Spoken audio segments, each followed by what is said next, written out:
күйеуім лагманды жақсы көргендіктен лагманын дайындап қоюды ойлап қалдым. Оған керек бізге ұн, бір жұмыртқа, тұз, су. Жақсылап қамырды илеп отқанымда көмекшім де келіп қалыпты. Қамырды жақсылап илем жақсылап қандырмай-ақ үстінен салпан пакетпен жауып қойсаңыздар болады, себебі оны 3-4 мәрте қайтадан илеп алуымыз керек. 3-4 мәрте илеп болғаннан кейін жарты сағат тандыруға алып қоямыз. Тындырып болған қамырымызды осылай жайып кесіп аламыз.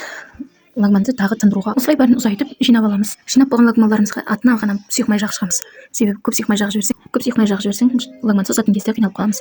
Суды дайындап аламыз. Суды мен ысы жағынан ағыздым тезірек қайнау үшін, себебі газге қоямыз да кіршкісін басып, опа деп кетеміз. Енді лагманымызды созуды бастаймыз. Лагманды осылай бірінші ұзайтып аламыз да, кейін қолымызға орап ұрғылап аламыз. Сонымен лагманымыз дайын. Қайнаған суымызға тұзымызды саламыз. Сосын лагманымызды салып жібереміз. Лагманның суы көп болуы тиіс, болмаса лагмандай болмайды. Макарон сияқты болып қалады. Осылайына бәріне пісіріп аламыз. Әдемі болып шығады. Пісіріп суытып алған лагмандарымызды пакетлеп морозкеге салуға дайындаймын. Лагманды пісіріп болғаннан соң морозкеде қорықпастан ұстай берсеңіз болады. Көп уақытқа шегемін. Сіздермен болған Келінка Айша. Пока.